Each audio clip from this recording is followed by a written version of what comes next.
Hey guys, mabuhay maligayang pagbabalik sa aking YouTube channel. Ako, aliw na aliw lang ako sa friendship na talagang true thick and thin. At syempre yung friendship na talagang kahit napakatagal niyong hindi nagkita o kahit hindi na kayo araw-araw nagkikita. But still, yung friendship talaga nananatiling magkaibigan pa rin kayo. At alam naman natin kung gaano kalalim ang friendship nila. Like for example nila, Ann Curtis and Georgina Wilson. Of course, with with Selene Sap and Liz Uy pa dati. So, at syempre yun, nag-attend sila sa isang wedding na ginanap sa Coron, Palawan. And of course, iba na ang status ngayon, syempre. May kanya-kanya na silang bit-bit na asawa.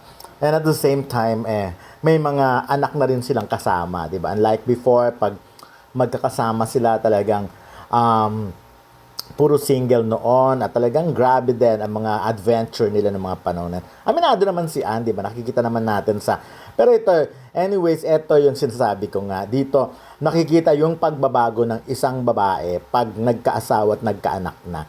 Dahil sa video ito, takot na takot sila na akala mo kung ano yung kinatatakutan nila. Pero ang kinatakutan lang nila ay ayan na nga, tequila shots, atrasan sila, takbuhan sila. Unlike siguro before, na nung mga single sila na nagpa-party-party pa sila lagi, talagang fight kung fight. Pero baka na may ibang brand talaga ang bet nila, di ba? But anyways, yun nga, makikita mo ang changes talaga sa isang babae once na nag-asawa at nagkaanak na siya, no? Ang nagiging priority talaga niya ay ang kanyang family. Of course, may career pa rin, pero iba talaga yung marami nang iniiwasan. Like for example, kung dati, di ba, kung single ka, halos gabi-gabi ka nagbabar, or every weekend ka nagbabar. Ngayon, pag may anak ka na talaga, hindi na pwede, malabo na. At saka alam mo na talaga yung limitasyon mo, alam mo kung hanggang saan ka lang. It goes siguro, it goes by sa age na rin, di ba? Yung pag nagkakaedad ka, nagbabago rin talaga ang sistema mo sa buhay.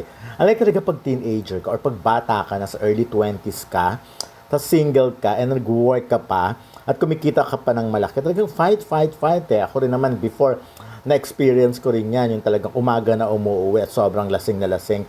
Of course, naranasan namin yan, especially nung nag-work kami ni Ray Pumaloy sa Itbulaga. May maraming invitation at the time, so pinupuntahan talaga namin. But anyways, ngayon nga, ang maganda dito talagang, pag talaga, focus ka na sa family, focus ka na sa anak mo, focus ka na sa kung ano pa yung talagang future mo. Although, of course, napagandaan naman yung future na yun. Pero iba pa rin, iba pa rin yung parang at least alam mo na kung paano ayusin ang buhay mo. At yun na nga ang nakikita natin. Kaya that's why nakikita natin kung gaano kaaliwalas ang mukha nila. Like si Ann Curtis, diba? Talagang walang pagbabago. Yun at yun pa rin talaga yung face niya. Although of course, in person, medyo may konting dahil lahat naman tumatanda. Hindi naman totoo yung kasi sinasabi na, uy, parang di ka tumanda. Kasi tumanda ko, i-compare mo na sa mga pictures nila dati. Kaya pero sometimes mas maganda pa, mas alam niyo yung glow up, mas nakita pa yung ganda nung nagkaedad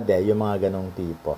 Of course, ayun na lang muna for now. Maraming salamat. Pero talagang si Ann Curtis, kita niyo naman from Palawan, biglang-bigla nasa Tokyo, Japan. Ganun lang ang buhay niya. Kaya ang sarap-sarap maging Ann Curtis. Yun lang muna.